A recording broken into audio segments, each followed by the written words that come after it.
All right, good morning, everybody. As we welcome you to Blues Game Day Live, Chris Kerber alongside Darren Pang here this morning. We are at Madison Square Garden. The Blues a week up here in New York, only for the two games. They'll play tonight against the Rangers, and then they will play on Friday against the New Jersey Devils. The standings have tightened up quite a bit. Colorado continues to win. The Blues, of course, continue to win. They're on a terrific streak of 7 games as well. But the Avalanche, with 1 game in hand, have pulled to within 1 point of the Blues. So the Blues, Darren Pang, keeping the pressure on the Avalanche, making them catch up. And the Avalanche doing their part. We've got ourselves one heck of a race as the Blues head east to take on some Eastern Conference teams. You are right about that. It's been very impressive the way Colorado's been playing. With the injuries that they've had, number one goaltender goes down, but they continue to roll on. And I think that's what you would expect. I think they're a team right now that is growing and going in this direction and playing some great hockey. I think it's great for the Blues to have a team like that knocking on the door and coming here to Madison Square Garden and be in New York City. The game tonight, then a couple of days off, so the boys will get a chance to enjoy the time here and before playing in Newark. This is a special building. Right. It's hard to describe to people what exactly Madison Square Garden's all about. From the time we arrive at ground level on the bus and walk up the ramp, I'm exhausted walking up that ramp. 5 floors. We're actually on the 5th floor here. Yep. Tight hamstrings walking up. And then you've got this unbelievable building that just had a recent $1 billion renovation. So I remember this building like it was yesterday. Carol Alt was sitting right there. Ron Greshner was playing for the New York Rangers. I gave up 7 goals, and every time I gave up a goal, the guys were patting me on the pads. And I finally figured out what they were doing. They're taking a little lap behind the net after they pat me on the pads to take a look at Carol Alt, the supermodel that sat right there. So you were the most popular goaltender to ever give up 7. Man, I figured it out late. I wasn't too sharp right then. I was pretty sad giving up 7 goals. Yeah, there is such a great vibe in the city that you feel when you come in. I took a walk over here and from the hotels, I like to walk to the rink whenever possible. And yes, you did. There's just such a great vibe. The weather is terrific. They did an amazing job renovating this building a few years back and getting it to where it is. Now, let's talk about what happens in this building when it goes. You've got the Blues, you've got the New York Rangers. The New York Rangers are a team that decided instead of trading what might have been the hottest commodity at the trade deadline in Chris Kreider to sign him. Unfortunately, he blocks a shot a game or two later. He's out 3 to 4 weeks, if not longer, with a broken ankle.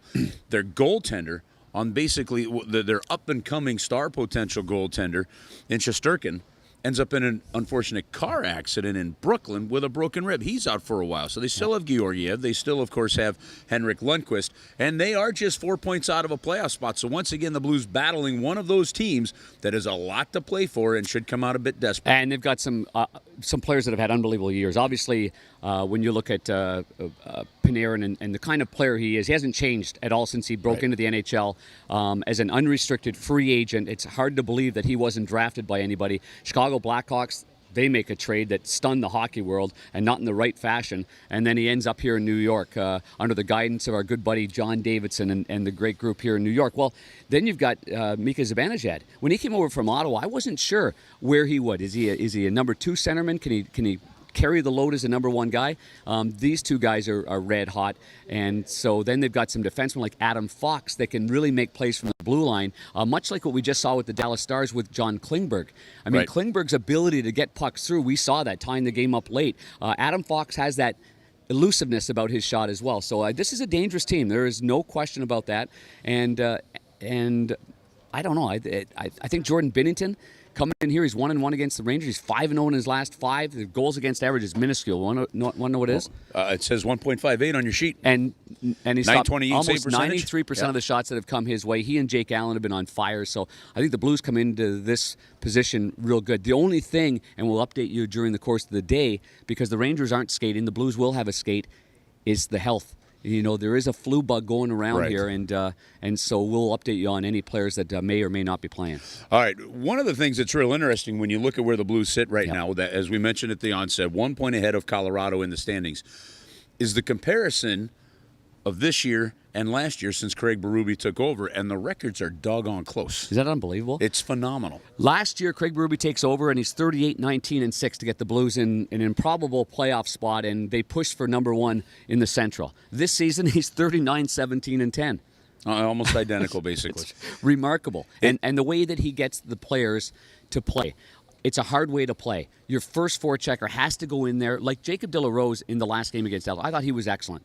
He had 5 or 6 really good hits, meaningful hits. Gets in there on the forecheck, bangs a body, put some pressure on, and Bozak and Steen, they had a really good game together, and I think Jacob De La Rose was a big reason for that. But you're asking these players to do it for 82 games.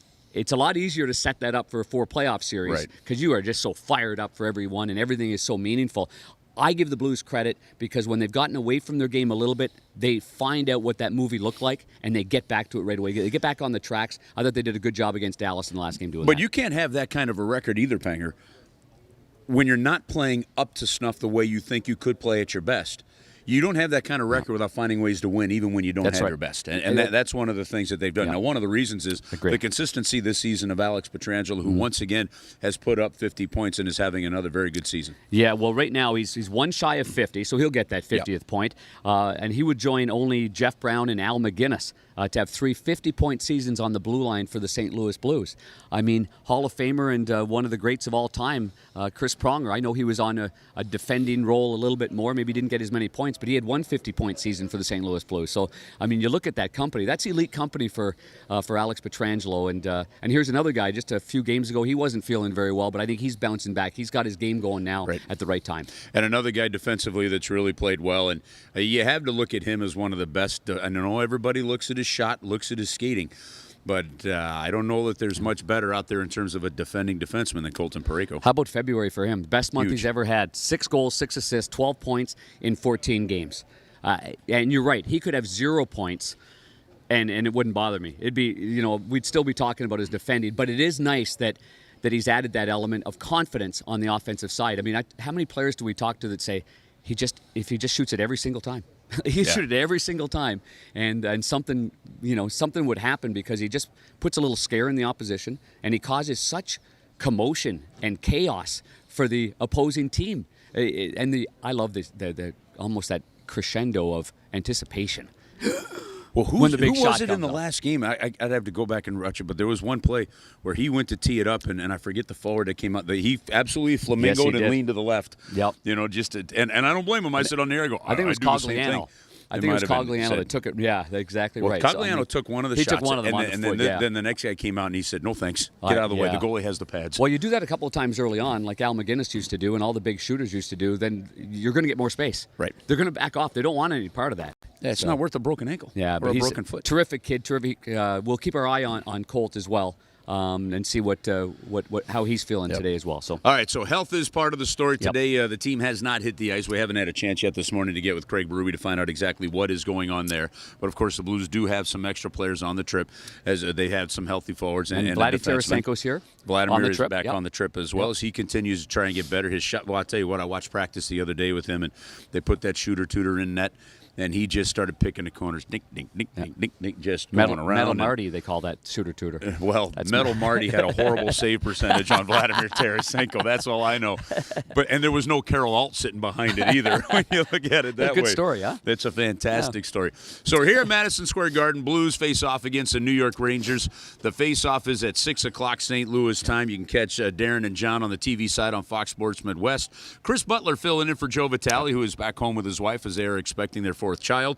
So Chris Butler will be filling in. We're thrilled to have him on the radio broadcast side on 101 ESPN. Our thanks to Ashley Weiss for helping get everything up and running this morning. Did a great job. As always. As always, and we will see you all tonight. Have a terrific game day, folks, and we will bring you the game from Madison Square Garden later on tonight.